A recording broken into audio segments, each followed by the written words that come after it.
ఎలా అనిపిస్తుంటుంది అక్కడి నుంచి స్టార్ట్ అయిన లైఫ్ ఇలా వెళ్తుంది? హృదయ మాస్టర్, చిరంజీవి సార్ ఇలా చూసి నేర్చుకుంటూ ఉన్నా. అంటే వీణ స్టెప్ అప్పుడు ఫేమస్,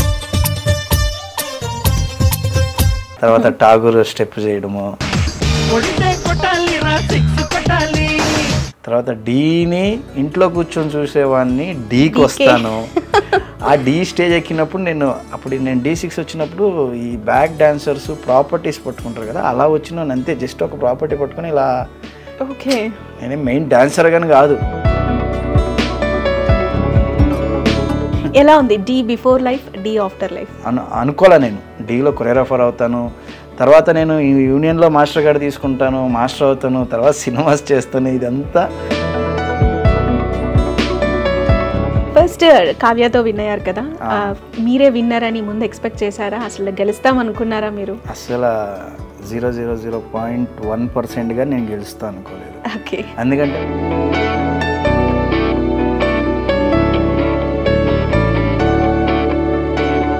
మాకు డౌట్, అంటే నిజంగానే అక్కడ స్కోర్ బోర్డ్ పైన స్కోర్ వస్తూ ఉంటుంది కదా, నిజంగా ఎగ్జాక్ట్గా క్యాలిక్యులేట్ చేస్తారా? జడ్జెస్ది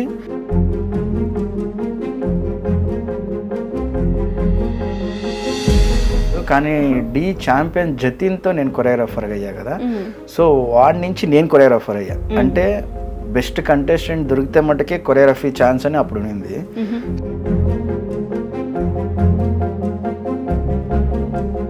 Tollywood top choreographer Sekhar master, అప్పుడు నేను చేసినప్పుడు ప్రియామణి మేడము, తర్వాత పూర్ణ మేడము, గణేష్ మాస్టర్ వీళ్ళతో వర్క్ చేశాను. చాలా జెన్యున్గా స్ట్రైట్ ఫార్వర్డ్ ఉన్నట్టు ఉండేది చెప్తారు. స్టార్టింగ్ డీ షో నుంచి చూసినప్పుడు కానీ అంతకుముందు వచ్చినప్పుడు అల్లు అర్జున్ గారు చాలామందికి ఆఫర్ ఇస్తాను అని అన్నారు, నిజంగా ఇచ్చారు. శేఖర్ మాస్టర్ గారికైనా రఘు గారికైనా చాలామందికి ఆఫర్స్ వచ్చాయి. మరి మీరు ఎందుకు ఇంకా అప్రోచ్ అవ్వలేదు? నైనికా సాయితో ఏదో రిలేషన్ ఉంది అని చెప్పేసి డీలో సెట్లో కూడా అలాగే మాట్లాడేవారు. ఈవెన్ వాళ్ళ మదర్తో డాన్స్ చేసినప్పుడు కూడా సాయి మా అత్తమ్మ అని చెప్పేసి ఇలా మాట్లాడారు. నిజంగా ఉందా లేకపోతే వీళ్ళంతా కల్పించిన ఒక సెట్లో స్టేజ్ మీద అలా కంటెంట్ కోసం అనుకున్నా. So coming to Jani master, ఆయనతో కూడా మీరు 1-2 సార్లు మీకు జడ్జిగా వచ్చే ఉన్నారు. ఎలా ఉండేవారు ఆయన సెట్లో? అంత పెద్ద మాస్టర్కి ఇది అవసరం లేదు, కానీ తను స్ట్రైట్ ఫార్వర్డ్ ఉన్నట్టు ఉండేది చెప్పేవాళ్ళు. మళ్ళీ అతనికి ఆ పర్ఫార్మెన్స్ ఇష్టమైందా సూపర్ అనేవాళ్ళు, పర్ఫార్మెన్స్ బాగాలేదా స్ట్రైట్గా చెప్తారు. సో రీసెంట్ ఆ ఇన్సిడెంట్ విన్న తర్వాత ఏమనిపించింది మీకు సడన్గా? అండ్ ఆఫ్ కోర్స్ ఆ అమ్మాయి డీలో పార్టిసిపేట్ చేసినప్పుడు మీరు కూడా ఉన్నారు అప్పుడు ఆ సెట్లో. ఆ విషయం విన్న తర్వాత ఏమనిపించింది? అంతే, టాలీవుడ్ ఒక Telugu choreographer first time national award winning, అలాగే పాన్ ఇండియా కొరియోగ్రాఫరు, అన్ని లాంగ్వేజ్ తెలుగు, కన్నడ, తమిళ్, హిందీ పీక్ స్టేజ్లో ఉన్న అతనికి ఇలాంటి బ్యాడ్ లక్ రాకూడదు అనిపించింది. ఇలాంటి విన్న తర్వాత ఎవరైనా ఇండస్ట్రీకి రావాలి అంటే భయపడిపోతున్నారు. నిజంగా ఉంటుందా, మాస్టర్స్ ఎలా బిహేవ్ చేస్తారో ఏంటో అని ఒక రకమైన భయం ఉంటుంది. ఏ మాస్టర్ అయినా కానీ అలా చేయరు, తనతో అసిస్టెంట్స్ ఉన్న వాళ్ళతో ఎవరితో అలా బిహేవ్ చేయరు. ఎందుకంటే సొంత చెల్లెలి కూతురు. ఇప్పుడు నాతో కావ్య నా కంటెస్టెంట్గా చేసింది, ఆ అమ్మాయిని నేను సొంత చెల్లిగా పిలుస్తా.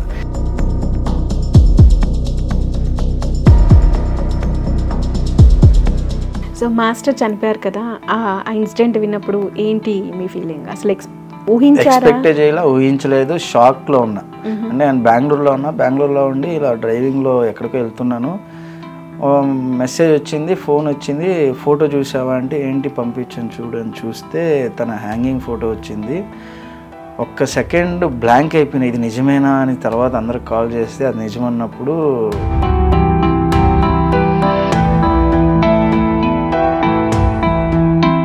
ఒకే ఒక మనిషిని చూస్తే హ్యాపీ, ఎంజాయ్, కామెడీ చేసే చూస్తే చాలు నవ్వొచ్చేస్తా. అతనితో ప్రతి ఒక్క కొరియోగ్రాఫర్ తనతో బాగుంటారు. వేరే కొంతమంది కొరియోగ్రాఫర్ని చూస్తే అవ్వదు, కొంతమంది చూడకుంటే అవ్వదు, ముందు ఒకలా మాట్లాడతారు, ఇలా ఉంటాయేమో. కానీ ఒకే ఒక్క ఏకైక వ్యక్తి అంటే చైతన్య మాస్టర్ని చూసిన ప్రతి ఒక్కరూ. మీకు ఎలా ఉంటాయి మాస్టర్ పేమెంట్స్ మామూలుగా షోకి? అంటే మీకు ఒకరికే ఇస్తారా, మీరే టీమ్కి అమౌంట్ని? అంటే నేను నాకు పర్ సాంగ్ అని మాట్లాడుకుంటాను. గార పని చేసేవాడు ఏం చేస్తాడు, గార పని చేసి నేను అక్కడ ఉండాలంటే అది కష్టం.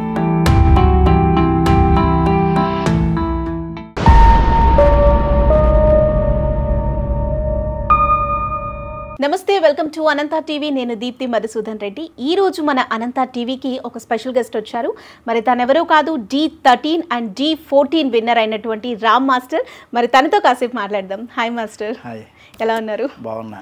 ఫుల్ బిజీ అయిపోయినట్టున్నారు D తర్వాత. అవును, బిజీ అంటే చాలా కాదు, ఒక మీడియం.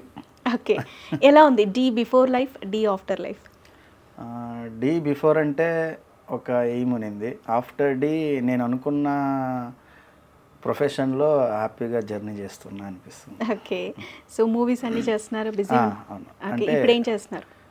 రీసెంట్గా బబుల్ గమ్ చేశా, సుమా గారి ఇజ్జత్. తర్వాత భూతద్దం భాస్కర్ నారాయణ మూవీ చేశాను. ఓకే, మళ్ళీ బిగ్ బాస్ అర్జున్ అంబటి గారిది తెప్ప సముద్రం అది చేశాను. మళ్ళీ ఏదో కొత్త సినిమా మధురం అని చేస్తున్నా. Okay okay. So first song Suma గారి అబ్బాయి మేడందే బబుల్ గమ్ ఇజ్జత్ అని ఆ ర్యాప్ సాంగ్ చేసింది. అది చాలా ఫేమస్ అయిపోయింది. అసలు ఎక్కడ పోయినా కూడా ఆ సాంగ్ తోనే వాళ్ళు వెళ్ళారు కదా. ఇజ్జత్. యా, సో ఎలా వచ్చింది అంటే ఆఫర్ ఎలా వచ్చింది? అంటే డీలో అంటే దానికి ఏదో అర్బన్ హిప్ హాప్ అలాంటి ర్యాప్ సాంగ్కి స్టైల్ కావాలి అన్నప్పుడు డైరెక్టర్ని రెఫర్ చేశారు, మలయాళంలో డైరెక్టర్స్ని మేనేజర్స్ని. సో వాళ్ళు నన్ను రెఫర్ చేశారు, ఈ మాస్టర్తో వెళ్ళండి మంచిగా చేస్తారని. సో మేడం నన్ను చూసింది అప్పుడు. ఓకే, సో అలా ప్రొడక్షన్ ద్వారా నాకు కాల్ వచ్చి అలా సాంగ్ వచ్చింది నాకు. ఓకే, మరి బాగా ఇచ్చారా? రెగ్యులరే కదా, ఇచ్చారా? Okay, yeah. సో ఎలా ఉన్నారు మీ contestants? So Kavya, Jatin, Ram master అనగానే వాళ్ళిద్దరే గుర్తొస్తారు. ఎలా ఉన్నారు వాళ్ళు? వాళ్ళిద్దరు చాలా బాగున్నారు, అలాగే బిజీగా ఉన్నారు. సో ఫస్ట్ కావ్యతో విన్ అయ్యారు కదా, మీరే విన్నర్ అని ముందు ఎక్స్పెక్ట్ చేశారా? అసలు గెలుస్తాం అనుకున్నారా మీరు? అసలు 0.001%గా నేను గెలుస్తా అనుకోలేదు. ఓకే, ఎందుకంటే వైల్డ్ కార్డ్ ఎంట్రీ కదా నాది. వైల్డ్ కార్డ్ ఎంట్రీ వచ్చిన వాళ్ళు ఇప్పుడు దాకా గెలవలేదు. అంటే D1 నుంచి మీరు D13 వరకు చూసుకుంటే వైల్డ్ కార్డ్ నుంచి వచ్చిన వాళ్ళు ఓన్లీ ఫినాలే ఫస్ట్ రౌండ్ దాకా చేస్తారు, అది ఎవరు గెలవలేదు. సో అదే ప్యాటర్న్లో మనం వైల్డ్ కార్డ్ ఎంట్రీ కదా, జస్ట్ టఫ్ ఫైట్ ఇచ్చి వెళ్ళిపోదాము అనుకొని నా వర్క్ మీద కాన్ఫిడెంట్గా నా వర్క్ చేశాను. బై గాడ్ గ్రేస్, లక్ అన్నీ కలిసి ఆ సీజన్ నేను గెలిచా. ఓకే, నిజమే. అంటే చూసే వాళ్ళకైనా సరే మధ్యలో వచ్చారు వీళ్ళకి విన్నర్గా ఇస్తే ఇప్పుడు ఫస్ట్ నుంచి కష్టపడ్డ వాళ్ళ పరిస్థితి ఏంటి అనేది కామన్గా చూసే ఆడియన్స్కి కూడా ఉంటుంది. సో ఈవెన్ మేము చూసే వాళ్ళకి కూడా మీకు ఇస్తారా లేదా, బట్ ఇంత కష్టపడ్డారే అని అనుకున్నాము. మేము కూడా అదే అనుకున్నాం, మా గాడ్స్ గ్రేస్ వచ్చింది. వైల్డ్ కార్డ్ ఎంట్రీ నుంచి వచ్చింది ఇష్టమే వాళ్ళకి. ఎలా వస్తుందంటే క్వార్టర్ ఫినాలే వరకు స్కోర్ అంతా 0 అయిపోతుంది. అంటే స్టార్టింగ్ నుంచి చేసిన వాళ్ళు స్కోర్ అన్నీ 0 అయిన తర్వాత ఫ్రెష్ స్కోర్ వస్తుంది. క్వార్టర్ ఫినాలే నుంచి సెమీస్ నుంచి ఆ ఎపిసోడ్లో ఆ సెమీస్లో ఎవరు టాప్ ఉన్నారో వాళ్ళు ముందుకు వెళ్తారు. తిరిగా ఫినాలేలో తిరిగా 0 అవుద్ది స్కోరు. తిరిగా ఫినాలేలో తిరిగా ఫ్రెష్ స్కోరు. ఆ ప్రజెంట్ నువ్వేం చేస్తున్నావు అనేది కౌంట్ తీసుకుంటారు. ఏ సీజన్ అయినా అంతే. ఈ స్టార్టింగ్ నుంచి క్వార్టర్ ఫినాల్ వరకు స్టార్టింగ్ నుంచి అదంతా కౌంట్ అవుతూనే ఉంటుంది, క్యారీ ఫార్వర్డ్ అవుద్ది. క్వార్టర్ ఫినాల్లో అదంతా 0 అవుద్ది. తర్వాత క్వార్టర్ ఫినాల్ నుంచి నువ్వు ప్రజెంట్ ఏం చేస్తున్నావు, నువ్వు ఏది బెస్ట్ ఇస్తావో అది. సో అది నాకు ప్లస్ అయింది. సో నా సాంగ్స్ ఆటోమేటిక్ హిట్ అవ్వడము, జడ్జెస్కి ఇష్టం అవడము. సో అలాగే హార్డ్ వర్క్ నెవర్ ఫెయిల్స్ అంటారు కదా, అలా. మాకు డౌట్, అంటే నిజంగానే అక్కడ స్కోర్ బోర్డ్ పైన స్కోర్ వస్తూ ఉంటుంది కదా, నిజంగా ఎగ్జాక్ట్గా క్యాలిక్యులేట్ చేస్తారా? మీరు కూడా క్యాలిక్యులేట్ చేసుకుంటారా స్కోర్స్? అంటే జడ్జెస్ది ఎగ్జాక్ట్ వాళ్ళు ఇచ్చే స్కోరే ఉంటుంది, అది ట్రూ. ఓకే, ఎటువంటి ఫేక్ ఉండదు. ఓకే, అంటే ఇంకొన్నిసార్లు సీక్రెట్ స్కోర్స్ ఇస్తారు, అవును. అది లాస్ట్లో రివీల్ చేస్తారు కదా. అంటే అది ఎక్కడైనా అంటే పార్షియాలిటీ లాంటిది ఏదైనా ఉంటుంది, తెలిసిపోతుంది కదా. ఇప్పుడు పర్ఫార్మెన్స్ చూసినప్పుడు ఇది లో ఉంది, ఇది హై ఉందని తెలుస్తుంది. సెట్లో ఉన్న కెమెరామెన్స్ అయినా కానీ, ప్రొడక్షన్, ఆడియన్స్ అందరూ ఉంటారు కదా, అక్కడ ఉన్న జడ్జ్మెంట్ తీసేసుకుంటారు. సో అక్కడున్న సెట్లో ఉన్న వాళ్ళు అనుకునేది ఒకటి, ఇంకోటి అయితే అది ఫేక్ అనొచ్చు, కానీ అనుకునేదే జరిగితే ఏది ఫేక్ కాదు. ఎక్స్పెక్ట్ చేశారా D13 విన్ అయ్యారు, ఇమీడియట్గా 14 కూడా మీరే గెలుస్తారు అని చెప్పేసి? ఎక్స్పెక్ట్ చేయలేదు, కానీ D ఛాంపియన్ జతిన్తో నేను కొరియోగ్రాఫర్ అయ్యా కదా. సో వాడి నుంచి నేను కొరియోగ్రాఫర్ అయ్యా. అంటే బెస్ట్ కంటెస్టెంట్ దొరికితే మటుకే కొరియోగ్రఫీ ఛాన్స్ అని అప్పుడు ఉంది. సో అప్పుడు వాళ్ళ పేరెంట్స్, నేను అప్పుడు కొత్త కొరియోగ్రఫర్, న్యూ కొరియోగ్రఫర్, వాళ్ళ పేరెంట్స్ నా మీద నమ్మకం పెట్టి ఒక కొత్త కొరియోగ్రాఫర్కి ఆల్రెడీ వాడు డీ జూనియర్స్లో హిట్, డీ జూనియర్స్లో ఫైనల్స్కి వచ్చాడు, మంచి పేరు తెచ్చుకున్నాడు. సడన్గా వాడు తిరిగా కమ్బ్యాక్ డీకి వస్తున్నప్పుడు వాడికి అట్లీస్ట్ ఏ స్టాండర్డ్లో ఉన్నాడో అదే స్టాండర్డ్లో ఉంటే హ్యాపీ. కొత్త కొరియోగ్రాఫర్కి ఇచ్చి పేరు చెడిపోద్దా అని చాలా పేరెంట్స్ ఆలోచిస్తారు. ఎవరైనా కానీ బెస్ట్ కొరియోగ్రాఫర్కి ఇద్దాము, సీనియర్స్కి ఇస్తాము, కానీ వాళ్ళ పేరెంట్స్ నా మీద నమ్మకం పెట్టి ఇచ్చారు. సో ఆ సీజన్ వాడితో నేను గెలవలేకపోయినా అదొక నాకు గిల్ట్ ఫీల్ ఉంది. అయ్యో వీడి నుంచి నా కొరియోగ్రఫీ, వీడితో నా కొరియోగ్రఫీ లైఫ్ స్టార్ట్ అయింది. సో వీడితో గెలవలేకపోయినా ఒక గిల్ట్ ఫీల్ ఉంది. తర్వాత కావ్యతో గెలవను అనుకున్నా, చూస్తే గెలిచా. వైల్డ్ కార్డ్ ఎంట్రీ గెలవదు అనుకున్నా గెలిచా. తర్వాత next season immediate already old contestant, fresh జోడీస్ అన్నీ మిక్స్ చేశారు కదా, అప్పుడు సరే ఈసారి ట్రై చేద్దాము, గెలుస్తామో లేదో కాదు బట్ మన బెస్ట్ మనం ఇద్దామని ట్రై చేశాను. అక్కడ కానీ హార్డ్ వర్క్ నెవర్ ఫెయిల్స్ అని ప్రూవ్ అయింది. సో కావ్య, జతిన్ ఇద్దరిలో ఒకరిని చూస్ చేసుకోమంటే మీరు ఎవరికి ఫస్ట్ ప్రయారిటీ? ఇద్దరిని చూస్ చేసుకుంటా. ఒక్కరే ఎక్కువ? 2 వయసులో ఒక్క వయసు వద్దంటే అవుతుందా? ఒక్కరు అనేది కాదు, ఇద్దరు ఈక్వల్. ఎందుకంటే ఇతను మంచి ఎక్స్ప్రెషన్ చేస్తాడు, అమ్మాయి కానీ మంచి ఎక్స్ప్రెషన్, ఇతనికి మంచి బాడీ లాంగ్వేజ్, స్టైల్స్, గ్రేస్ అన్నీ ఉన్నాయి. సేమ్ అమ్మాయి కానీ ఈక్వల్గా ఉంది. అమ్మాయి కానీ అబ్బాయిలాగా చేస్తాడు, సేమ్ అబ్బాయి అమ్మాయిలాగా చేస్తాడు. సో ఏది కంపారిజన్ అంటే రెండు ఈక్వల్ అని చెప్పొచ్చు. నిజంగా జతిన్ విషయంలో అంటే తనని చిన్నప్పటి నుంచి చూసిన దాంట్లో ఒక మూమెంట్ ఇస్తాడు ఇలా స్లో మోషన్, అది తన అంటే మార్క్ క్రియేట్ చేసుకున్నా. యా భలే ఉంటుంది. సో ఎలా ఉంటుంది సెట్లో అంతా, అందరూ ఎలా ఉంటారు? చాలా బాగుంటారు, ఫ్రెండ్లీగా ఉంటారు. స్టేజ్ ఎక్కితే మటుకే కాంపిటీషన్ ఉంటుంది, అంటే కాంపిటీషన్ తను నేను అని. వన్స్ స్టేజ్ దిగినాక అందరూ ఫ్రెండ్స్ లాగానే ఉంటాము, హ్యాపీగా ఉంటాము. ఓకే. సో జడ్జెస్ విషయానికి వస్తే, జడ్జెస్ సూపర్ అనొచ్చు. ఎందుకంటే Tollywood top choreographer Sekhar master, అప్పుడు నేను చేసినప్పుడు ప్రియామణి మేడము, తర్వాత పూర్ణ మేడము, గణేష్ మాస్టర్, వీళ్ళతో వర్క్ చేశాను. చాలా జెన్యున్గా స్ట్రైట్ ఫార్వర్డ్ ఉన్నట్టు ఉండేది చెప్తారు. అంటే ఫేక్గా చెప్పడము, సపోర్టివ్గా అలలేదు. ఎవరు బాగా చేస్తారు, ఏ టాలెంట్ ఎవరు కరెక్ట్గా చేశారు, ఏ సాంగ్ బాగుందో దానికి వాళ్ళు కరెక్ట్ జడ్జ్మెంట్ ఇస్తారు. అంటే శేఖర్ మాస్టర్ కానీ అటు గణేష్ స్వామి మాస్టర్ కానీ అంటే మీరు స్టేజ్ పైన ఉన్నప్పుడు చాలా బాగా మాట్లాడతారు, మీతో జోక్స్ వేస్తారు, అఫ్కోర్స్ మీకు సంబంధించి మీ ఫ్యూచర్, మీ పాస్ట్ అన్నీ ఇలా మాట్లాడేస్తారు కదా చాలా క్లోజ్గా. అంటే ఆఫ్ ద రికార్డ్ కూడా అలాగే ఉంటారా? అలాగే ఉంటారు. అంటే ఆన్ స్క్రీన్ ఏంటంటే పర్ఫార్మెన్స్ ఏముందో దాని గురించి కరెక్ట్గా జడ్జ్మెంట్ ఇస్తారు. నువ్వు మూవీకి వెళ్ళే కేపబిలిటీ ఉందో అనిపిస్తే అది కానీ చెప్తారు, ఎంకరేజ్ చేస్తారు, రెఫర్ చేస్తారు. ఎగ్జాంపుల్ మీకు రెఫరెన్స్ కూడా ఇస్తారా? నేను ఎగ్జాంపుల్ రీసెంట్గా రామ్ చరణ్ సార్ది ఒక యాడ్ చేశాను, అది నాకు వచ్చింది శేఖర్ మాస్టర్ ద్వారానే వచ్చింది. శేఖర్ మాస్టర్ నాకు రెఫర్ చేశారు. ఒక యాడ్, చిన్న యాడ్ చేశాను, జస్ట్ ఒక 3 minutes 4 minutes ఉంటుంది. అది మాస్టర్ నన్ను రెఫర్ చేశారు. అంటే మాస్టర్కి ఇతను కేపబుల్, ఇతనిలో టాలెంట్ ఉంది, కొత్త టాలెంట్ ఉంది అని ఆయనకు అనిపిస్తే తను ఏమన్నా తన వరకు బిజీ ఉండి ఎవరికైనా రెఫర్ చేయాలంటే అలా ఆయనకి ఎవరు అనిపిస్తుందో వాళ్ళకి రెఫర్ చేస్తారు. ఇలాగానే ఉన్నాయి. ఓకే. గణేష్ మాస్టర్ కానీ చాలా అంటే చాలా మంచి వ్యక్తి, హెల్పింగ్ నేచర్ ఎక్కువ. మళ్ళీ అతనేనంతే. నాకు ఎన్నోసార్లు నాకు D13 అల్లు అర్జున్ సార్ వచ్చినప్పుడు నాకు ఒక కమెంట్ ఇచ్చారు, నాతో ఎప్పుడు సాంగ్ చేస్తావని. సో ఇప్పటికీ నన్ను గణేష్ మాస్టర్ దాన్ని మాట్లాడావా, వెళ్ళావా, మేనేజర్ దగ్గరికి వెళ్ళావా అంటే, అంత పెద్ద మాస్టర్కి ఇది అవసరం లేదు, కానీ తను కేరింగ్, కలిసినప్పుడంతా వెళ్ళావా, మళ్ళీ కాంటాక్ట్స్ ఇప్పించడమే కానీ వెళ్ళి మాట్లాడు అని ఇలా. నిజంగా కూడా అంటే వెరీ స్టార్టింగ్ డీ షో నుంచి చూసినప్పుడు కానీ అంతకుముందు వచ్చినప్పుడు అల్లు అర్జున్ గారు చాలామందికి ఆఫర్ ఇస్తాను అని అన్నారు, నిజంగా ఇచ్చారు. శేఖర్ మాస్టర్ గారికైనా, రఘు గారికైనా చాలామందికి ఆఫర్స్ వచ్చాయి. మరి మీరు ఎందుకు ఇంకా అప్రోచ్ అవ్వలేదు? అంటే ప్రజెంట్ ఆల్రెడీ పుష్ప షూట్ అయిపోయింది, అన్నీ అయిపోయినాయి, చూడాలి, వెయిటింగ్. వస్తే ఛాన్స్ కంపల్సరీ ప్రూవ్ చేసుకోండి. ఓకే. ఎప్పుడు ఎంటర్ అయ్యారు మాస్టర్ మీరు డీలోకి? నేను D6గా బ్యాక్ డాన్సర్గా ఎంట్రీ అయ్యాను. ఓకే. D6 అప్పుడు బ్యాక్ డాన్సర్గా ఎంట్రీ అయ్యా. తర్వాత డీ జూనియర్స్ నుంచి భూషణ్ మాస్టర్తో వాళ్ళ గ్రూప్లో ఆడటము, సో అలా బ్యాక్ డాన్సర్గా చేసి తర్వాత అసిస్టెంట్గా చేసి తర్వాత ఫైనలీ D12 ఛాంపియన్స్లో కొరియోగ్రాఫర్గా చేశాను. సో మొత్తానికి భూషణ్ మాస్టర్ అసిస్టెంట్స్ ఇద్దరు కూడా విన్నర్స్. అది కూడా బ్యాక్ టు బ్యాక్ 2 seasons అంతే కదా? అవునవును. యశ్వంత్ మాస్టర్ అలాగే మీరు అలాగే. యశ్వంత్ భూషణ్ మాస్టర్ కాదు. ఓకే. సుదర్శన్ మాస్టర్ రీసెంట్గా లాస్ట్ సీజన్ గెలిచాడు డి సెలబ్రిటీ. తను నేను మాస్టర్ శిష్యులని. Okay okay. అంటే నేను చూసినప్పుడు భూషణ్ మాస్టర్ త్రూనే యశ్వంత్ కూడా క్యాట్ మాస్టర్ తో ఎంట్రీ. అచ్చా ఓకే ఓకే. యా సో మీరు డి ఛాంపియన్స్ కూడా చేశారు అండ్ ప్రజెంట్ నైనికా వచ్చేసి బిగ్ బాస్ లో ఉంది.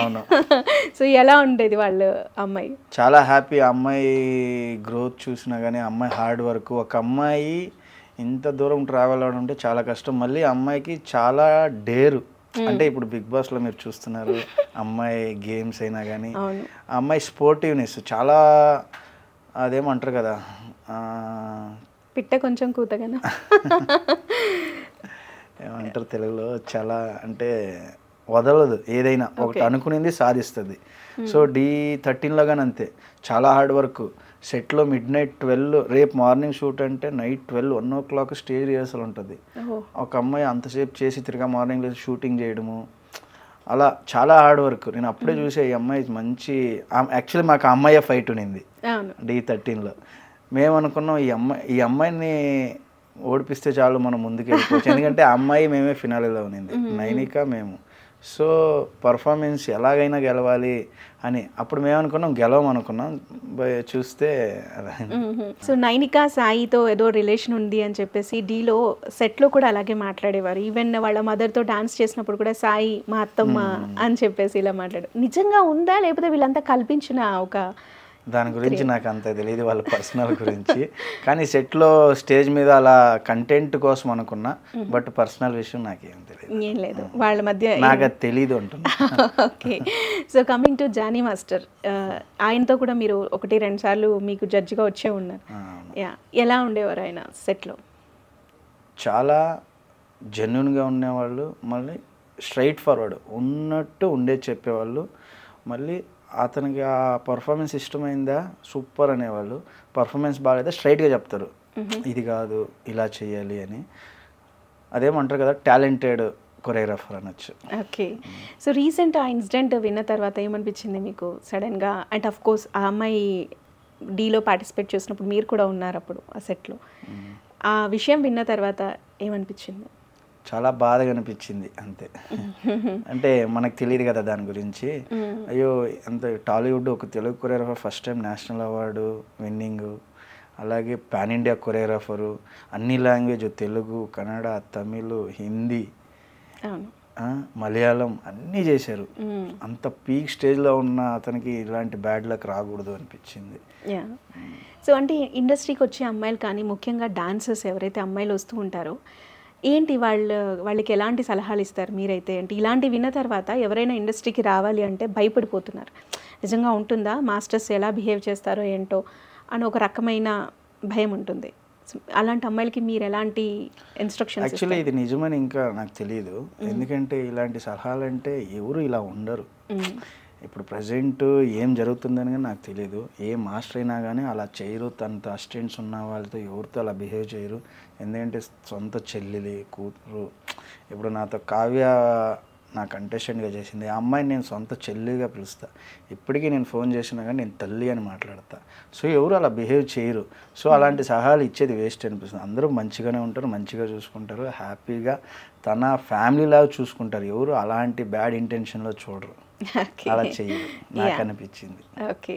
సో అండ్ ఇంకొకటి చైతన్య మాస్టర్ ఒకానొక టైంలో మీకు ఒక కంటెస్టెంట్ని హెల్ప్ చేసింది కూడా చైతన్య మాస్టర్ అని విన్నాను. అవును, తరుణ్ D13 యాక్చువల్లీ నాకు డి ఛాంపియన్ అదే ఫస్ట్ టైం కొరియోగ్రాఫర్గా అయ్యాను. తర్వాత క్వార్టర్ ఫైనల్లో సెమీఫైనల్ ఎలిమినేషన్ అయ్యాను. నెక్స్ట్ సీజన్ తిరిగా ఇమ్మీడియట్గా స్టార్ట్ అయింది. సో అదే సేమ్ రూల్స్, కంటెస్టెంట్ తెచ్చిన వాళ్ళు కొరియోగ్రాఫర్ అవ్వాలని. సో నాకు కంటెస్టెంట్ దొరకలేదు. అప్పుడు చైతన్య మాస్టర్ ఒక 2-3 తెచ్చారు ఆడిషన్కి. సో అప్పుడు దాంట్లో 2 సెలెక్ట్ అయ్యారు, చైతన్య మాస్టర్ ఒక తీసుకుని ఇంకొకడు. అప్పుడు నాకు కంటెస్టెంట్ దొరకకుండా నేను D13 చేస్తానో లేదో తెలియదు.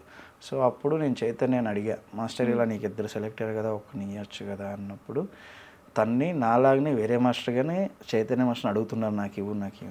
సో ఆ మాస్టర్ నాకు ఇచ్చింది చాలా హెల్ప్ అయింది ఆ సీజన్. సో D13 స్టార్ట్ చేసి తనతో చేసి ఒక హాఫ్ సీజన్ ఎలిమినేషన్ అయినా కట్ చేస్తే తిరగా అదే సీజన్ వైల్డ్ కార్డ్ ఎంట్రీ కావ్యతో. సో మాస్టర్ చనిపోయారు కదా, ఆ ఇన్సిడెంట్ విన్నప్పుడు ఏంటి మీ ఫీలింగ్? అసలు ఎక్స్పెక్ట్ చేయాల, ఊహించలేదు, షాక్లో ఉన్నా. అంటే నేను బెంగళూరులో ఉండి ఇలా డ్రైవింగ్లో ఎక్కడికో వెళ్తున్నాను. మెసేజ్ వచ్చింది, ఫోన్ వచ్చింది, ఫోటో చూసావా అంటే ఏంటి పంపించాను చూడని చూస్తే తన హ్యాంగింగ్ ఫోటో వచ్చింది. ఒక్క సెకండ్ బ్లాంక్ అయిపోయినాయి, ఇది నిజమేనా అని. తర్వాత అందరికి కాల్ చేస్తే అది నిజమన్నప్పుడు నెవర్ ఎక్స్పెక్ట్ అంటారు కదా, కల్లో కానీ ఊహించలేదు. ఎందుకంటే ఇది డీ సెట్లోనే ఒకే ఒక్క మనిషిని చూస్తే హ్యాపీ, ఎంజాయ్, కామెడీ చేసే చూస్తే చాలు నవ్వొచ్చేస్తుంది. అతనితో ప్రతి ఒక్క కొరియోగ్రాఫర్ తనతో బాగుంటారు. వేరే కొంతమంది కొరియోగ్రాఫర్ని చూస్తే అవ్వదు, కొంతమంది చూడకుంటే అవ్వదు, ముందు ఒకలా మాట్లాడతారు, ఇలా ఉంటాయేమో. కానీ ఒకే ఒక్క ఏకైక వ్యక్తి అంటే చైతన్య మాస్టర్ని చూసిన ప్రతి ఒక్కరూ తనతో హ్యాపీగా మాట్లాడడం, జోకులు వేయడము, కామెడీ చేయడము. తను ఎప్పుడూ సాడ్గా చూడలేదు. తనకి అన్ని కష్టాలు ఉన్నాయని అతను ఎవరికి చెప్పుకోలేదు. అసలు మా దగ్గర ఉన్నప్పుడంతా తను ఎప్పుడే కానీ ఏమన్నా తింటారా అనేది, బిర్యానీస్ అది ఫుడ్ తెప్పియడము, మళ్ళీ జోకులు వేయడము, కామెడీ.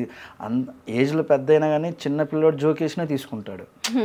అంత మంచి వ్యక్తి సడన్గా అలా అయిందంటే ఇతనికి కానీ కష్టం అని అనిపించింది. పైగా ఫినాన్షియల్ ప్రాబ్లం అని వేరే తెలిసింది, అది తెలియదు మాకి.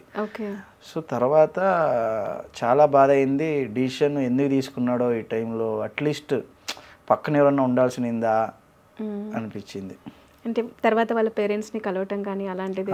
అప్పుడు అక్కడికి వెళ్ళాము, ఆయన పోస్ట్ మార్టం దగ్గరికి వెళ్ళాము, చూసాము, కార్యం అంతా అయింది. తర్వాత వాళ్ళ పేరెంట్స్తో మాట్లాడాము. అంటే అదే ఒకే ఒక్క కొడుకు, వాళ్ళ తండ్రి, ఆ బాధ ఉంటుంది కదా ఎవరికైనా. అది లైఫ్లో మర్చిపోని రోజు అనుకోవచ్చు.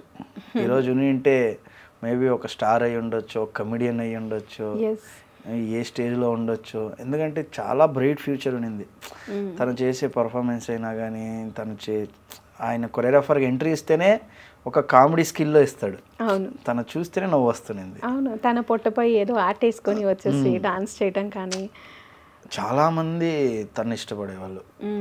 అంటే మీరు దగ్గర నుంచి చూసి ఇంకెంత బాధపడి ఉంటారో అనేది నా ఫీలింగ్. అంటే దూరం నుంచి మేము ఏదో టీవీలో చూసేసే ఇలా ఆయన హ్యాంగ్ చేసుకున్నారు, ఫినాన్షియల్ ప్రాబ్లం అంట అనగానే ఒక్కసారిగా మేమే షాక్ అయిపోయాం. అండ్ అసలు నిజంగా మీరు అన్నట్టు ఆ హ్యాంగింగ్ ఫోటో చూసి కళ్ళలో ఆ రోజు రాత్రంతా నిద్ర రాలేదు. అసలు రాలేదు. అది ఏందో అంటారు కదా, లైఫ్లో మనిషి ఏ స్టేజ్లో ఏమవుతాడు అనేది అది ఒక ఎగ్జాంపుల్. ఇప్పుడు ఇంత బాగున్నాడు, రేపు ఏమవుతాడు అనేది తెలీదు. అది దేవుడు రాసిందో నిజమేనో ఏమో తెలియదు. కానీ చాలా అంటే చాలా బ్యాడ్ న్యూస్ అది. ఓకే, ఆ తర్వాత అంటే మీకు ఎవరికైనా ఏమైనా చెప్పాలి అనిపించిందా? ఎవరైనా ఇలా ప్రాబ్లమ్స్లో ఉన్నప్పుడు చెప్పండి రా బాబు, ఇలా చేయకండి. అప్పుడు చాలామంది ఆ కొరియోగ్రాఫర్స్ అయినా కానీ, జట్లో ఉన్న బాయ్స్ అయినా కానీ, అసిస్టెంట్స్ అయినా కానీ, అందరూ డైరెక్టర్ దయచేసి మీకు ఏమన్నా ప్రాబ్లం ఉంటే అట్లీస్ట్ చెప్పండి. అది హెల్ప్ చేయలేకున్నా కానీ అట్లీస్ట్ సొల్యూషన్కి ఒక వే దొరుకుద్ది. అట్లీస్ట్ సొల్యూషన్ ఇస్తారు, లేదా హెల్ప్ చేసే వాళ్ళు హెల్ప్ చేస్తారు. అదే చైతన్య మాస్టర్ అట్లీస్ట్ ఎవరికన్నా కాల్ చేసి చెప్పున్నా కానీ కన్ఫర్మ్గా సొల్యూషన్ అయినా ఇచ్చేవాళ్ళు, హెల్ప్ చేసేవాళ్ళు చాలామంది ఉన్నారు. కానీ అదేమంటారు టైం ఏం చేశాక. మీకు ఎలా ఉంటాయి మాస్టర్ పేమెంట్స్ మామూలుగా షోకి? అంటే మీకు ఒకరికే ఇస్తారా, మీరే టీమ్కి అమౌంట్ని? అంటే నాకు ఒక పర్ సాంగ్ అని మాట్లాడుకుంటాం. ఓకే. సో ఇంకా మిగతాదంతా నాదే. అంటే ఇప్పుడు నేను నాన్ లోకల్, నేను బెంగళూరు నుంచి వస్తున్నానంటే సో నా ట్రావెలింగ్, స్టేయింగ్, ఫుడ్, అకామిడేషన్ వాళ్ళు చూసుకుంటారు. అది వదిలి పర్ సాంగ్ అని సమ్ అమౌంట్ ఉంటుంది. ఆ అమౌంట్ని మీరు మా కంటెస్టెంట్కి ఛానల్ వాళ్ళే చూసుకుంటారు. సో కొరియోగ్రాఫర్ గ్రూపు నాది, నా డాన్సర్స్, వాళ్ళ కాస్ట్యూమ్స్, అది నాది, నా క్లాస్. అంటే ఏం లేదండి, ఇప్పుడు మనము గార పని పోతే 100 రూపాయలు ఇస్తారు. సో ఆ లైఫ్కి వెళ్ళాలి. నేనేమంటున్నానంటే మనం ఏ ప్రొఫెషన్లో ఉన్నామో, ఇప్పుడు ఒక సాఫ్ట్వేర్కి వెళ్తే ఆ లైఫ్ ట్రావెల్ అవ్వాలి. గార పని చేసేవాడు ఏం చేస్తాడు, గార పని చేసి నేను అక్కడ ఉండాలంటే అది కష్టం. మనం ఏ స్టేజ్లో ఉన్నామో ఆ స్టేజ్ లివింగ్లో బతికితే నెక్స్ట్ స్టెప్కి వెళ్ళొచ్చు అని నా థాట్. ఓకే. ఇదే ఎగ్జాంపుల్. ఇప్పుడు నాకు ఒక 10 రూపాయలు వచ్చిందంటే 10 రూపాయలు నేను ఏం చేయగలను అది ఆలోచించాలి, కానీ 10 రూపాయల పైన ఇంకొక 10 రూపాయలు తెచ్చేసి నేను చేస్తానంటే అది కష్టం. అప్పుడు ఎటర్న్ అయిపోవచ్చు, ఏమన్నా అవ్వచ్చు. అండ్ ఫినాలేలో కూడా మీకు అమౌంట్ వస్తుంది కదా, దాంట్లో ట్యాక్స్ కట్ చేస్తారు. ట్యాక్స్ కట్ అవుతుంది. ఓకే. అది నిజంగా క్యాషా లేకపోతే పేపర్ ఏదైనా? అంటే క్యాష్ త్రూ బ్యాంక్ అవుతుంది, అదంతా అక్కడ చూపించేదంతా అదంతా ఇది అదేమంటారు కదా, జస్ట్ షో ఫర్ గిఫ్ట్. అంతే. ఓకే. అంటే మీకు సపరేట్ ఉంటుంది, కంటెస్టెంట్కి సపరేట్ ఉంటుంది. సో మళ్ళీ యాజ్ యూజువల్ మీరు మీ డాన్సర్స్కి అమౌంట్ ఇచ్చుకోవటం అంతే, ఆ ఫైనల్ అమౌంట్లో కూడా. ఓకే. 2 back-to-back విన్స్ కదా, సో ఏం చేశారు తర్వాత మీరు ఏంటి ఆ అమౌంట్తో?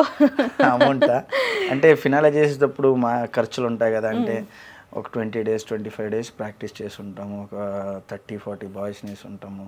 ఆ 20 days వాళ్ళకి 3 time ఫుడ్, పేమెంట్స్, కాస్ట్యూమ్స్ ఇవన్నీ అయ్యి ఉంటాయి అప్పుడు.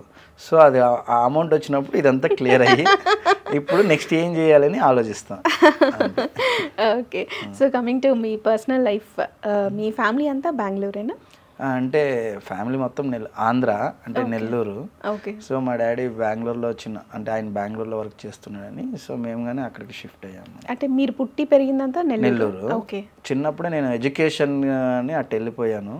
సో ఇంకా ఆడే బెంగళూరులో ఎడ్యుకేషన్ కంప్లీట్ అయ్యి ఇంకా అక్కడే డాన్స్ నేర్చుకొని తిరిగా దేవుడు రాత లేదు నువ్వు తెలంగాణకి వెళ్ళాలి ఇలా హైదరాబాద్లో వచ్చి. సో ఇప్పుడు ఇక్కడే ఉంటున్నారా మొత్తం అంతా? అంటే నేను ఒక్కనే ఇక్కడ ఉంటా, ఫ్యామిలీ బెంగళూరులో ఉంటారు. ఓకే. సో ఇంకా మ్యారేజ్ అవ్వలేదు? లేదండి. ఎప్పుడు అనుకుంటున్నారు మరి? ఇంకా ఏదో ఒకటి సాధించి ఏదో ఒకటి ఇంకా సాధించాలా మాస్టర్? 2 seasons back-to-back గెలిచారు. ఒక గోల్. సో ఏంటి బన్నీ గారికి సాంగ్ చేశాకనే అలా పెట్టుకున్నారా? అంటే ఒక పెద్ద స్టార్కు సినిమా సాంగ్ చేసి ఒక లైఫ్ కంటిన్యూగా బిజీ అయినప్పుడు చేసుకుందామని. ఓకే. మీ నెక్స్ట్ సీజన్లో రవితేజ గారు వచ్చినారు అనుకుంటా? రవితేజ సార్ వచ్చారు. ఓకే. రవితేజ సార్ కానీ చెప్పారు నా సినిమాలో సాంగ్ చేయాలి, నువ్వు చేస్తావు అని. ఓకే. అంటే మీరు వెళ్ళి అప్రోచ్ అవ్వలేదా? నడుస్తున్నాయి, ఇంకా మేబీ అయ్యాక చెప్తా. ఓకే. అంటే రవితేజ గారు ఆఫ్ కోర్స్ కొత్త వాళ్ళకి ఫస్ట్ ప్రియారిటీ ఇస్తారు. నంబర్ 1 అంటే ప్రతి ఒక్కరికి టాలెంట్స్ ఉన్న వాళ్ళకి అందరికీ ఛాన్స్ ఇచ్చే వ్యక్తి అనొచ్చు. ఇంకొకటి మాస్టర్, అంటే నేను ఇంకొక డాన్స్ షోలో ఒక మాస్టర్ గురించి విన్నప్పుడు, కేవల్ మాస్టర్ అని మీకు తెలిసే ఉంటారు, తను ఒక హెల్త్ ప్రాబ్లంతో చనిపోయారు. అంటే డాన్స్ మాస్టర్స్కి కానీ డాన్సర్స్కి కానీ ఎక్కువగా ఈ కాళ్ళకి సంబంధించి కానీ బ్యాక్ పెయిన్స్ ఇవన్నీ రెగ్యులర్గా వస్తూ ఉంటాయి కదా, ఏంటి అసలు ఎలా హ్యాండిల్ చేస్తారు? ఆ వార్త విన్నప్పుడు మీరు ఎలా ఫీల్ అయ్యారు? అంటే కేవల్కి క్యాన్సర్ ఉందని తెలియదు, తనకి తెలియదు, ఎవరికి తెలియదు. సో ఇప్పుడు రెగ్యులర్గా ప్రాక్టీస్ మేము డ్యాన్స్ చేసినప్పుడు leg pains, back pain, neck pain ఇలా వస్తూ ఉంటుంది. అది రెగ్యులర్ మాకి, పెయినే కదా అని జస్ట్ అలా అనుకొని రిలాక్స్ అయిపోవడం, నెగ్లిజెన్సీ అలా. కానీ కేవలం కానీ అలాగే బ్యాక్ పెయిన్ అని తను రియాలిటీ షో చేస్తున్నాడు అనుకుంటాం, డాన్సింగ్ ఐకాన్ స్టార్ మాలో చేస్తున్నాడు. సో మనోడు అప్పుడు ఫినాలేకి వచ్చినాడు. అది ఇంకా ఈ సీజన్ అయిపోసుకొని ఒకసారి చూపించుకుందామని ఇంకా నెగ్లిజెన్సీ చేసి ప్రాక్టీస్ చేస్తున్నాడు. బ్యాక్ పెయినే కదా, ఇది కామన్, ఒక డాన్సర్ ఎవరైనా కానీ అది నెగ్లిజెన్సీ చేసుకుంటారు. బ్యాక్ పెయినే కదా ఇది మనము అంటే రెస్ట్ లేకుండా ప్రాక్టీస్ చేస్తాం డే నైట్. ఇంకా ఫినాలే దగ్గరికి వస్తే అసలు పనుకోరు, ఒక 2 hours 3 hours పనుకునేది ఎక్కువ అనుకుంటారు. రాదు కదా, రాదు. 24/7 ఆలోచన ఏమవుతుందో ఇలాంటి మైండ్ సెట్లోనే ఉంటారు. సో తర్వాత తన అంతా అయ్యాక ఇంటికి వెళ్ళి ఇంకా అది సివియర్ అయిపోయింది పెయిన్. తర్వాత చూస్తే క్యాన్సర్ అని తెలిసి అప్పుడు అది చాలా బ్యాడ్ ఇన్సిడెంటే. అది షాకింగ్ న్యూసే. ఏంటి ఇది సడన్గా, తర్వాత అదే బ్లడ్ క్యాన్సర్ అయ్యి చాలా ట్రై చేశారు. చాలా అంటే యశ్వంత్ మాస్టర్ శిష్యుడు తను. యశ్వంత్ మాస్టర్, మళ్ళీ మంజు అని యశ్వంత్ మాస్టర్ శిష్యుడే, వీళ్ళందరూ నాకు ఫ్రెండ్సే. సో వాళ్ళతో నేను ఇన్ఫర్మేషన్ కనుక్కుంటున్నా, కానీ తనతో 24/7 ట్రీట్మెంట్స్ చేస్తున్నారు, హెల్ప్ చేశారు, మీడియా అది ఇన్స్టాలో పెట్టారు, ఫ్రెండ్స్ డాన్సర్స్ చాలామంది బ్లడ్ అయినా కానీ అవలా. అప్పుడు అనిపించింది అది కానీ చాలా బ్యాడ్ న్యూస్, చాలా బాధాకరమైన ఇది. ఎలాంటి ప్రాబ్లమ్స్ వస్తాయి అసలు ఒక డాన్సర్కి, హెల్త్ ఇష్యూస్ కానీ ఏదైనా? అంటే ఇది మాకి ఫస్ట్ టైం అది నేను వినింది ఆ న్యూస్. ఆల్మోస్ట్ ఏంటంటే లిగమెంటర్ మెయిన్.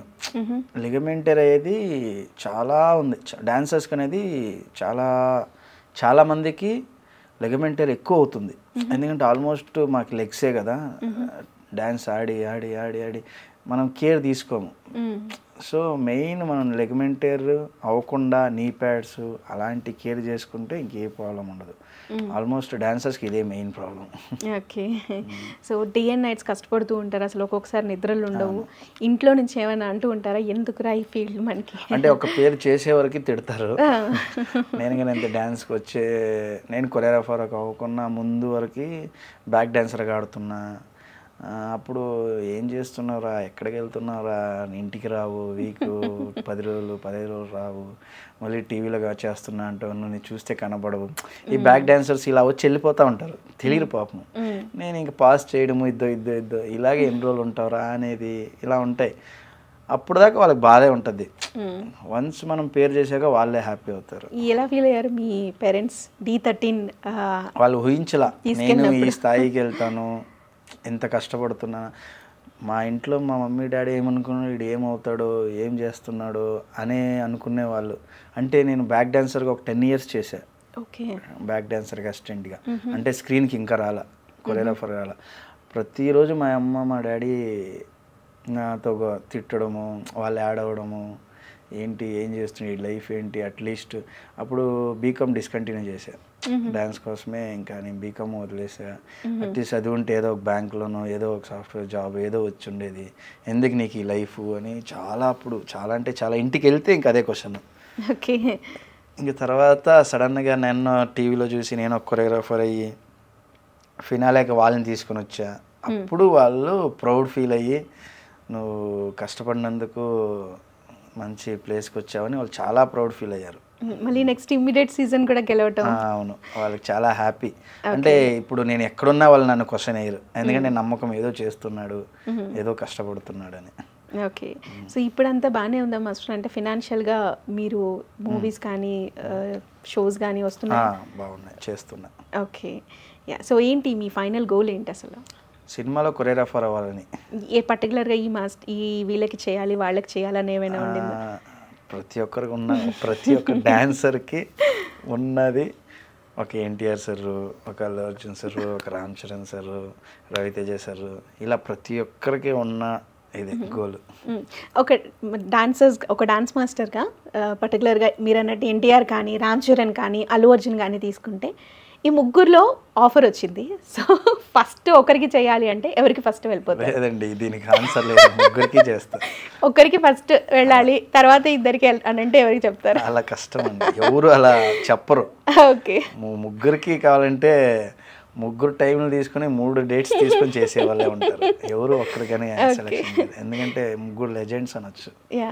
సో ఈ ముగ్గురి డాన్స్లో డిఫరెన్స్ ఏంటి అంటే ఏం చెప్తారు? ఎన్టీఆర్ గారి డాన్స్ ఎలా ఉంటుంది? టైమింగు, స్టైలు, స్పీడు, అదేమంటారు కదా సింగిల్ టేక్ ఆర్టిస్ట్ డ్యాన్స్ విషయంలో. అంటే నేను చూడలేదు, అంటే యూనియన్లో డాన్సర్స్, శేఖర్ మాస్టర్ కాంపౌండ్లో ఉన్న డాన్సర్స్ అయినా అసిస్టెంట్స్ అయినా చెప్తారు కదా సింగిల్ టేక్ ఆర్టిస్ట్ అంటారు. సో అంత పెద్ద గొప్ప డాన్సర్ అనొచ్చు. ఓకే. రామ్ చరణ్ గారు? Ram Charan sir stylish, grace, అంటే ఈ ముగ్గురు ఈక్వల్గా ఉన్నారనిపిస్తుంది నాకు. అంటే కొద్దిగా టైమింగ్, స్పీడ్ అనేది ఎన్టీఆర్ సార్ చాలా సింగిల్ టేక్ ఆర్టిస్ట్ అంటారు, కానీ అల్లు అర్జున్ సార్ స్టైల్గా చేస్తాడు, యూనిక్, ఐకానిక్ అంటారు కదా. చెప్పాలా మీకు ఈ ముగ్గురితో గురించి నేను మీ నుంచి విన్న తర్వాత మీరు అల్లు అర్జున్ అభిమాని అనేది బాగా తెలుస్తుంది. అలా ఏం లేదండి, నేను యాక్చువల్లీ అల్లు అర్జున్ సార్ ఫ్యానే. నేను చిన్నప్పటి నుంచి నేను అల్లు అర్జున్ సార్ ఫ్యానే. ఓకే. ఇప్పటికి అందరికీ ఫ్యాన్ నేను. ఇప్పుడు అందరూ చాలా ఏమంటే స్మార్ట్ ఆన్సర్ అయిపోయింది మాస్టర్ ఈ మధ్య కాలంలో. మీ ఫేవరెట్ హీరో ఎవరంటే అందరూ అలా ఏం లేదు. అండ్ నేను చిన్నప్పటి నుంచి నేను గంగోత్రి మూవీ నుంచి ప్రతి ఒక్క సినిమా చూసాను నేను అల్లు అర్జున్ సార్ది. బెంగళూరులో ఉండి కూడా? బెంగళూరులో ఉండే నేను చెప్తుండేది. ప్రతి ఒక్క సినిమా అదేమంటారు కదా, నేను ప్రతి ఒక్క సినిమా నా మైండ్లో ఉంది. ఆయన చెప్తారా అలా లిస్ట్? మొత్తం ఎన్ని సినిమాలు చేశారు ఇప్పటివరకు? ఎన్ని సినిమాలు అనేది తెలియదు, కౌంట్స్ చెప్పుకొని వెళ్తా ఉంటా. చెప్పండి. కొద్దిగా మిస్ అయితే అడ్జస్ట్ చేసుకోండి. నేను ఒక నిమిషం అయితే గూగుల్లో పెట్టుకుంటాను, ఇప్పుడు చెప్పండి. సో గంగోత్రి, ఆర్య, హ్యాపీ, బన్నీ, ఆర్య 2, పరుగు, దేశముదురు, వరుడు, తర్వాత ఇద్దరు అమ్మాయిలతో, అంటే అటు ఇటు అవుతుంటాయి. ఇద్దరు అమ్మాయిలతో, తర్వాత రుద్రమ్మదేవి దాంట్లో గెస్ట్ అపిరియన్స్ ఏదో చేశారు. గోనగన్నారెడ్డి. తర్వాత ఇద్దరు అమ్మాయిలతో అయింది. అయ్యో ఇది డీజే, తర్వాత పుష్ప. చెప్తా, అన్నీ చెప్పేస్తా. పుష్ప. మీ కన్నడ నటుడు చాలా అదే ఇది సూపర్ మచ్చి సినిమా మైండ్కి రావట్లేదు. సూపర్ మచ్చి సినిమా సరే, son of Satyamurthy. Okay, son of Satyamurthy. తర్వాత త్రివిక్రమ్ సార్ది రీసెంట్ మూవీ అలా వైకుంఠపురం. సారీ, ఓకే, అలా వైకుంఠపురం. ఇంకొకటి మీరు మిస్ చేశారు, ఆ క్యాప్ తో సాంగ్ చాలా ఫేమస్ అయిన మూవీ. చెప్పలేదా? ఇది సరైనోడు. పోలీస్ క్యారెక్టర్ సరైనోడే కాదు. క్యాప్ తోని డాన్స్ చేస్తారు కదా, ఆర్మీ ఆఫీసర్. సరైనోడు. తర్వాత ఆర్మీ ఆఫీసర్. ఆ సినిమా అయ్యో నా పేరు ఇండియా, నా పేరు సూర్య, నా ఇల్లు ఇండియా ఏదో. సో మీరు మిస్ చేసిన మూవీస్ చెప్తాను. వేదం. ఓకే, వరుడు అయ్యాక వేదం అవుతుంది. బద్రీనాథ్. ఇంకొకటి త్రివిక్రమ్ గారి movie Julayi. Sekhar master first song hit, ఆయనకి బ్రేక్ వచ్చింది. ఏమోడు. రేసుగురం. 4. అదే చెప్పా కదా, మిస్ అవుతాయి అక్కడక్కడ, కానీ అన్నీ చూశాను. ఓకే. సో మూవీస్ చూస్తారా? టైం ఉంటుంది అసలు మీకు రెగ్యులర్? ఫ్రీ ఉన్నప్పుడు చూస్తుంటా. ఓకే. సో ఎవరిని చూసి ఇన్స్పైర్ అయ్యి అసలు ఇండస్ట్రీకి వచ్చారు? అంటే ఈ డాన్స్ సైడ్ రావడానికి కారణం ఏంటి? అంటే బ్లైండ్గా డ్యాన్స్ చేస్తున్నా, అంటే స్కూల్ ఫంక్షన్స్ అలాంటివి చేస్తూ అలా ఇంట్రెస్ట్ పెరిగింది. ప్రభుదేవ్ మాస్టర్, చిరంజీవి సార్ ఇలా చూసి నేర్చుకుంటూ ఉన్నా. అంటే వీణ స్టెప్ అప్పుడు ఫేమస్, వీణ స్టెప్ చేయడము, తర్వాత ఠాగూర్ స్టెప్ చేయడము, కొడితే కొట్టాలి రా 6 అలా స్కూల్లో అలాంటివన్నీ చేయడము. సో అలా ఇంట్రెస్ట్ పెరిగి ఒక ఇంటి దగ్గర ఉన్న ఒక డ్యాన్స్ క్లాస్కి వెళ్ళాను. సో అలా డ్యాన్స్ క్లాస్ దగ్గర అక్కడ చేస్తూ ఈ గణేష ఈవెంట్స్, ఈ జాతర ఈవెంట్స్ ఇలా చేస్తూ ఇంట్రెస్ట్ ఎక్కువ పెరిగింది. తర్వాత మా ఇంటి దగ్గర వినోదన్న అని ఉన్నాడు, ఆయన నన్ను తీసుకెళ్ళి భూషణ్ మాస్టర్ ఆయనకు ఒక ఈవెంట్లో డాన్సర్స్ తక్కువ అయ్యారు అని ఏదో చెప్పాడు. సో ఈ వినోదన్న అంటే ఆయన నాకు గురులానే. ఆయన డ్యాన్స్ క్లాస్కి నేను వెళ్తున్నా. వినోద్ మాస్టర్ అని ఆయన ఇంటి దగ్గర క్లాస్ పెట్టున్నారు, కానీ ఆయన భూషణ్ మాస్టర్కి గ్రూప్లో చేస్తున్నాడు, మనకు తెలీదు.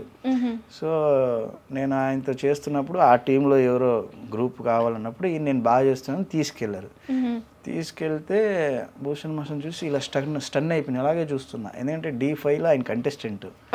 అప్పుడు నేను D ఫాలోవర్ని, D1 నుంచి హరినాథ్ రెడ్డి అందరూ చేసినప్పటి నుంచి చూస్తూనే ఉన్నా. ఇదేంటి ఈయన ఇక్కడ అని నేను షాకింగ్ అలాగే చూస్తున్నా. తర్వాత ఆయనతో ఆ షో చేసా, తర్వాత ఇంకొక షో చేసా. ఇంకా నెక్స్ట్ భూషణ్ మాస్టర్ ఏ ఈవెంట్ చేసినా, ఏ షో చేసినా ఇంకా ఆయన టీంలోకి నేను ఫిక్స్ అయిపోయినా. ఒక 10 years మాస్టర్తోనే చేస్తూ ప్రతి ఒక్క డ్యాన్స్ నేను ఈరోజు ఏ డ్యాన్స్ చేసినా, ఏ స్టైల్ చేసినా అన్నీ ఆయన దగ్గర నేర్చుకునింది.